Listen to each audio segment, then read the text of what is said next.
नमस्कार, मैं शिखा। स्वागत है मेरी रसोई में। आज हम एक ऐसा नाश्ता बनाएंगे जो हल्की सी भूख लगी हो या सुबह के बच्चों के नाश्ते की चीज़ हो। वो ब्रेड का नाश्ता है ये, जिसे नाम दिया है ब्रेड पिज़्ज़ा।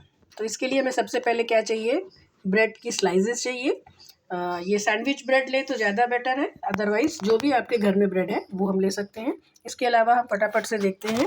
हमने एक मीडियम साइज़ की प्याज ली है, एक छोटी शिमला मिर्च ली है, एक टमाटर मीडियम साइज़ का, एक हरी मिर्च, एक छोटा टुकड़ा अदरक का, हरी धनिया, नमक, काली मिर्च और 4 चम्मच ये टीस्पून जो है इसके हमने ताज़ी मलाई ली है जो हम दूध से निकालते हैं।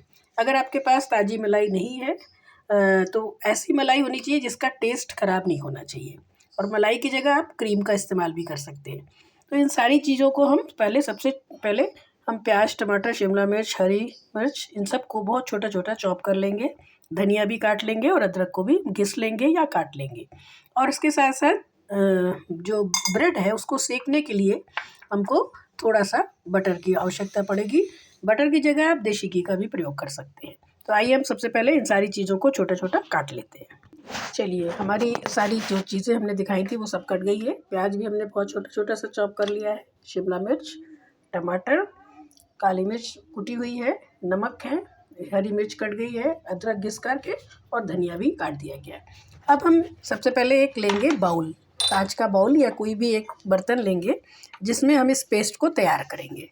इसके लिए हम क्या करेंगे, इस बाउल में सबसे पहले अपनी प्याज डाल देंगे, पूरी प्याज डाल देंगे। उसके बाद इसमें शिमला मिर्च भी डाल देंगे। इन सारी चीज़ों को एक बाउल में हमको इकट्ठा कर लेना है।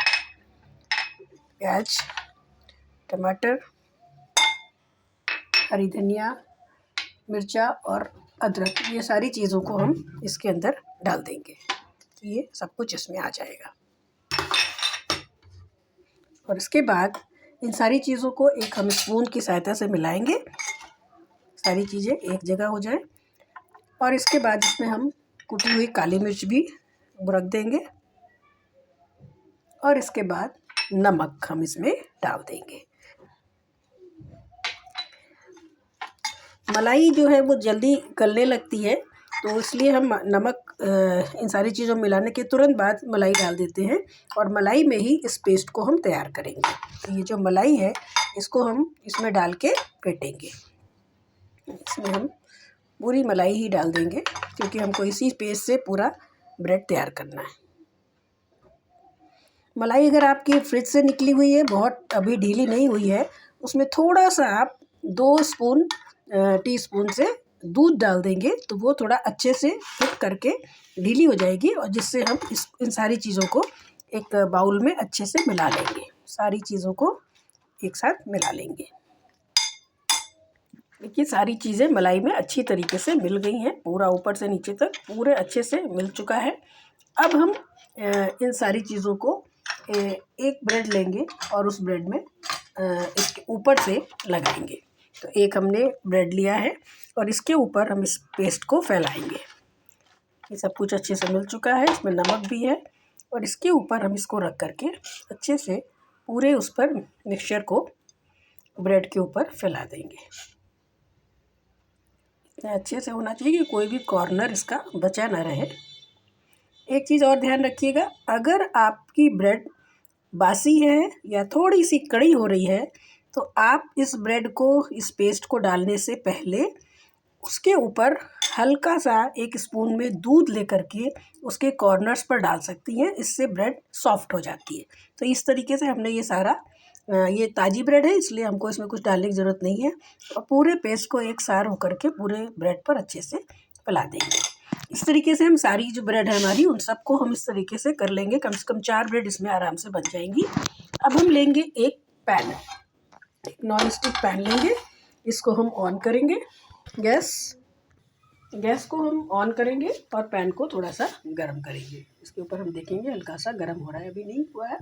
जब ये थोड़ा सा गर्म हो जाएगा तब हमने जो बटर लिया था उसको हम एक नाइफ़ की सहायता से या किसी भी स्पून की सहायता से थोड़ा सा बटर लेकर के और हम इसके ऊपर डालेंगे। इसके ऊपर ब्रेड बटर डालने से क्या होगा कि ये पूरे में फैल जाएगी गर्म होकर के। इसको पूरे का मतलब जितनी दूर में हमारी ब्रेड आ जाएगी उतनी दूर तक हम इसको फैला देंगे। और उसके बाद जो हमारी ब्रेड है उसको हम उठा करके जिस तरफ से हमने ये पेस्ट लगाया है इसको हम गैस की तरफ यानी पैन के अंदर की तरफ डाल करके और इस तरीके से इस पर रख देंगे और इसको हम हल्के से प्रेस कर देंगे, हल्के हाथों से, बहुत ज़्यादा नहीं क्योंकि फिर पेस्ट बाहर हो जाएगा। अब इसको हम धीमी आंच पर, ज़्यादा तेज़ आंच पर नहीं पकाएंगे और धीमी आंच पर पकाएंगे जिससे कि अंदर की शिमला मिर्च, प्याज और टमाटर थोड़ा हल्के से पक जाए।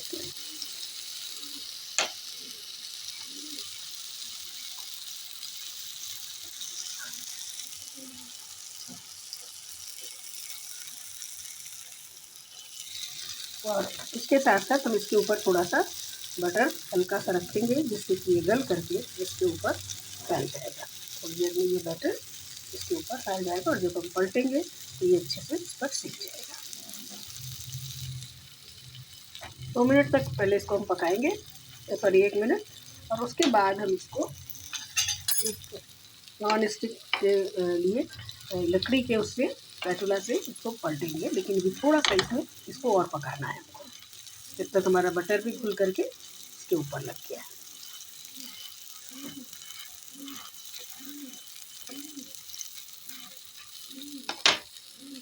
इस ब्रेड को हम इस तरीके से पैन से अपनी थाली में, प्लेट में पलट लेंगे और या फिर उसकी सहायता से पलट लेंगे और पलटने के बाद जो इसके ऊपर ये पेस्ट पड़ा हुआ है इसी पर हम दोबारा से इसी ब्रेड को ऐसे करके रख देंगे और इसको हम पकाएंगे। पीछे की तरफ बटर लगा हुआ है और अब ये देखिए ये नीचे से थोड़ा सा भुन जाएगी। ये कितना सुंदर इसका कलर आ रहा है और सारी चीज़ें इसमें पक भी गई हैं। तो थोड़ा सा और अगर आपको क्रिस्पी बनाना हो तो थोड़ी देर और पका सकते हैं। अभी जो हमने ब्रेड पलटा था वो अभी दूसरे साइड से नहीं हुई है तो इसको अभी हम धीरे धीरे पकाएंगे। अभी हम ब्रेड हल्का सा उठा के देखेंगे तो अभी नहीं हुई है। तो यहाँ पर हम थोड़ा सा इसको इसमें हम बटर डाल सकते हैं जिससे कि नीचे का जो हिस्सा है वो भी थोड़ा सा अच्छे से सिक जाए। तो इसको चारों तरफ से हम थोड़ा थोड़ा सा बटर डाल देंगे तो ये अच्छे से सिक जाएगा।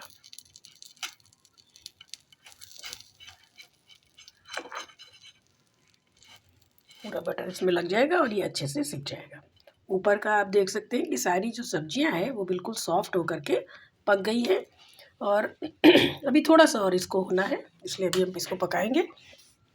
इस पेस्ट में आप अपनी मर्ज़ी से दूसरी सब्जियां भी डाल सकते हैं। ये तो एसेंशियल चीज़ें हैं जो फटाफट 2-3 चीज़ें, प्याज और टमाटर घर में रहता ही है, शिमला मिर्च है तो डाल देंगे। इसके अलावा आप इसमें कुछ गाजर वगैरह भी डाल सकते हैं, ब्रोकली वगैरह भी डाल सकते हैं। तो जो आपको सब्ज़ी पसंद आए वो भी आप चाहें तो इसमें पनीर के टुकड़े भी डाल सकते हैं। तो इसमें पेस्ट में डालने के लिए बहुत सारे आइटम होते हैं। फ़िलहाल हमारा ये पिज़्ज़ा जो है इन 3 चीज़ों से ही बहुत कलरफुल दिखाई देता है, हरा, पीला और प्याज का कलर। तो ये टेस्ट में भी बहुत अच्छा होता है और बच्चों को भी बहुत अच्छा लगता है। अब अगर हम देखें तो हमारा शायद ही पिज़्ज़ा इसका हो गया होगा, थोड़ा सा और अभी बाकी है। अब अगर हम देखें तो हमारा पिज़्ज़ा नीचे से अच्छे से क्रिस्प हो चुका है और सिक भी गया है। तो अब हम इसे उठा करके और एक प्लेट में रख लेंगे और अब इस प्लेट में पिज़्ज़ा को आप एक नाइफ़ की सहायता से या पिज़्ज़ा कटर की सहायता से जितने पीसेस चाहते हैं उसके पीसेस आप कर सकते हैं। अगर आप स्क्वायर में काटना चाहें तो आप इस तरीके से काट सकते हैं, 2 कट लगा सकते हैं। आप ऐसे इस तरह से चाहें तो ये आप त्रिकोण तिरछे आकार में भी 2 पीस में काट सकते हैं, 4 पीस में काट सकते हैं, लेकिन मैं फ़िलहाल इसको 2 ही पीसों में काटूँगी और ये पिज़्ज़ा आपका तैयार है। आप अगर इसको देखेंगे बहुत ही टेस्टी बनता है, बहुत ही खाने में स्वादिष्ट होता है। आप उठाएँगे तो आराम से पिज़्ज़ा की तरह ही दिखेगा। आप इसको पीछे से देखेंगे तो पीछे भी अच्छे से सिक गया है और ये बहुत ही टेस्टी और बहुत ही सॉफ्ट पिज़्ज़ा तैयार होता है। तो आप बना कर देखिए कैसा लगा आपको। Thank you.